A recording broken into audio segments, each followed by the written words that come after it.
कर लेते हैं लेह की, जहां पर फिलहाल जो हालात हैं सामान्य बने हुए हैं। आपको बता दें, लेह में बुधवार को हुई हिंसक झड़पों के बाद प्रतिबंधों का पालन करते हुए अब स्थिति जो है नियंत्रण में है। कल पूरी तरह यहां शांति रही। हालांकि एहतियात के तौर पर लेह में आज भी सभी शैक्षणिक संस्थान जो हैं वो बंद रखे गए हैं। इस बीच उपराज्यपाल कविंद्र गुप्ता ने लेह में हालात की समीक्षा की। उन्होंने विरोध प्रदर्शन के बाद लद्दाख में पैदा हुई स्थिति का आकलन किया। एलजी ने अधिकारियों को लद्दाख में शांति और सुरक्षा सुनिश्चित करने के लिए निर्देश भी दिए हैं। ये भी कहा है कि सतर्कता बरतते हुए एजेंसियों के साथ समन्वय बनाकर काम किया जाए। हिंसा में घायल हुए एक प्रदर्शनकारी को बेहतर इलाज के लिए दिल्ली के एम्स में एयरलिफ्ट किया गया है और बाकी घायलों का लेह शहर के जिला अस्पताल में इलाज चल रहा है। लेह में हुई हिंसा को लद्दाख के उपराज्यपाल कविंद्र गुप्ता ने दुर्भाग्यपूर्ण बताया है। उन्होंने कहा कि लद्दाख क्षेत्र और यहां रहने वाले लोग बहुत ही शांति प्रिय हैं। साथ ही उन्होंने कहा कि जो हुआ उसके पीछे बहुत बड़ी साजिश थी, जिसकी जांच की जा रही है।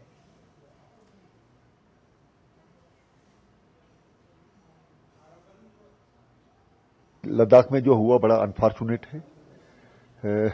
हमने परसों के दिन जब यहाँ पर प्रदर्शन था या बंद की काल थी, तो हमने सिर्फ यही कहा था, हमने अपने साथियों को ये जो पुलिस वाले हैं उनको लाठियां देके भेजा था।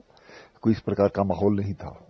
लेकिन वहां धरने पर जाकर के उसके बाद उठना और बाद में जाकर के एकदम से जगह जगह पर आग लगाना, और ये भी था कि वो बहुत से ऐसे लोग ऑफिसर्स को आइडेंटिफाई उन्होंने किया था जिस पर कि अभी ये काम होने वाला था। इसलिए एहतियातन बड़ा जरूरी था कि इस प्रकार के जो मॉब को हम रोकते, क्योंकि इस मॉब के पीछे बहुत बड़ी साजिश थी। जो बहुत से लोग बाहर से भी थे, जो हमारे ध्यान में चीजें आई हैं। तो हम नहीं चाहते कि लद्दाख जो एक शांति वाला क्षेत्र है उसको इस प्रकार से माहौल क्रिएट किया जाए। कुछ लोगों ने सीआरपीएफ और पुलिस की गाड़ियों को जलाने का जो प्रयास किया है, उसमें अभी हमारे पुलिस के जवान भी बैठे थे। तो ये सिर्फ आत्मरक्षा के लिए सब कुछ किया गया।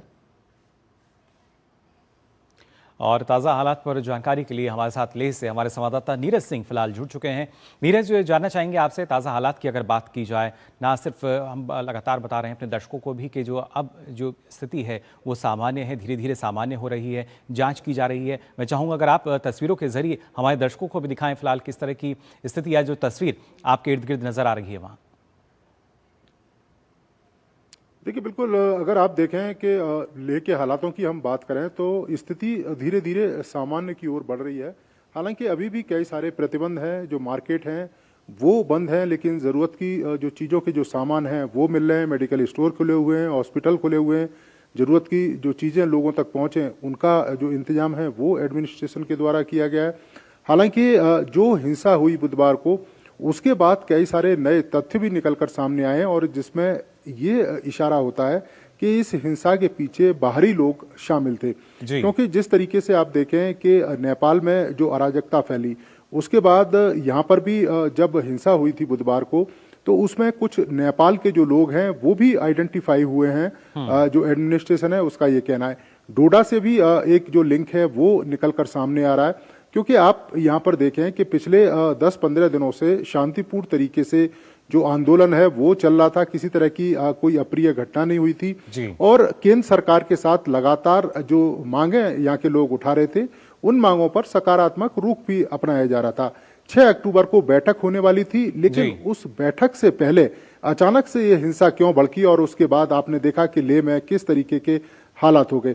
लेकिन अब जो उपराज्यपाल हैं उनका ये कहना है कि वो लगातार अधिकारियों के संपर्क में, लगातार जो मीटिंग्स हैं वो हो रही हैं, और जो क्षेत्र है उसमें शांति बरकरार रहे उसके लिए भी लगातार प्रयास किए जा रहे हैं। जो लोग हैं उनसे भी संपर्क साधा जा रहा है। कम्युनिटी के जो सीनियर लोग हैं उनसे भी लगातार जो बातचीत है वो चल रही है। तो बातचीत का जो रास्ता है वो अभी भी बरकरार है।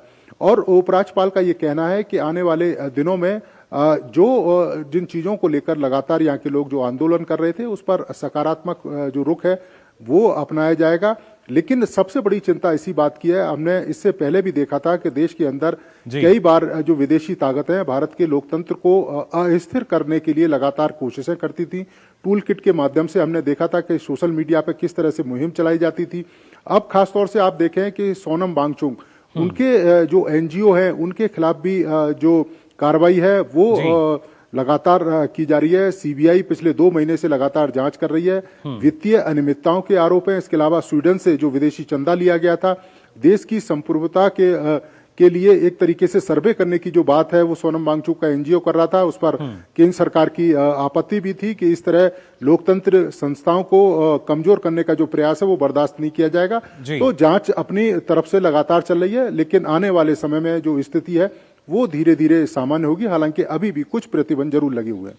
जी बिल्कुल, और खासतौर से जैसे आपने जिक्र किया सोनम वांगचुक का भी, क्या माना जाए जिस तरीके से पहले शांतिपूर्ण स्थिति नजर आती थी, लेकिन एकदम से जिस तरीके से वहां पर हम कह सकते हैं हिंसा भड़की, क्या उस दिशा में भी जो जांच है वो चल रही है? क्या उसमें भी उनकी भूमिका पर हम कह सकते हैं कि इस दिशा में भी जो जांच है वो की जा रही है?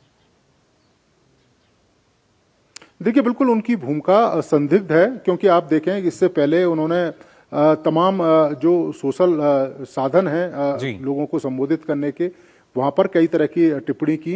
इसके साथ ही उन्होंने युवाओं को संबोधित करते हुए नेपाल में जो अराजक स्थिति हुई है, बांग्लादेश में जो अराजक स्थिति हुई है, श्रीलंका में जो अराजक स्थिति हुई है, उसकी ओर इशारा किया था। तो ये इशारा क्या यहाँ के युवाओं को एक तरीके से भड़काने का था? इस एंगल से भी जो जांच है वो की जा रही है। और इसके साथ साथ ही आप देखें कि सोनम वांगचुक के 2 एनजीओ हैं, उन 2 एनजीओ के खिलाफ विदेशी जो फंडिंग कानून है उसके तहत जो कार्रवाई है वो भी की गई है, एफसीआरए के तहत। इसके साथ साथ सीबीआई मामले की जांच कर रही है। पिछले 2 महीने से सीबीआई की जो टीम है वो सोनम वांगचुक के एनजीओ की जांच कर रही है कि आखिर जो विदेश से जो पैसा आ रहा है उसका इस्तेमाल है वो किस तरीके से किया जा रहा है, क्योंकि कई तरह की अनियमितताएं निकलकर सामने आई हैं। इसके साथ ही जो जानकारी हमें मिली है कि इनकम टैक्स डिपार्टमेंट है वो भी अपनी तरफ से जो कार्रवाई है वो सोनम वांगचुक के जो एनजीओ हैं उनके खिलाफ कर रहा है। निश्चित तौर पर सोनम वांगचुक की जो भूमिका है वो संदिग्ध है, और जो हमारी जांच एजेंसियां हैं उस एंगल से भी जांच कर रही हैं। इसके साथ साथ ही जो नेपाल और डोडा का जो लिंक निकलकर सामने आया है उस एंगल से भी जो जांच है वो की जा रही है। और स्पष्ट है उपराज्यपाल और यहाँ के प्रशासन का कि जो भी इस हिंसा के पीछे शामिल होगा, जो भी बाहरी ताकतें होंगी, उनके खिलाफ सख्त से सख्त कार्रवाई की जाएगी और उन लोगों को किसी भी तरीके से छोड़ा नहीं जाएगा, क्योंकि लेह में इस तरह की अराजक स्थिति इससे पहले कभी देखने को नहीं मिली और निश्चित तौर पर बाहरी जो हाथ है उससे इनकार नहीं किया जा सकता। बिल्कुल, और ऐसी स्थिति ना हो बिल्कुल भी बर्दाश्त नहीं किया जाएगा। एजेंसियों से समन्वय की तमाम जो बात है वो भी सामने आ रही है। फिलहाल बहुत बहुत शुक्रिया आपका नीरज, हमारे साथ जुड़ने के लिए।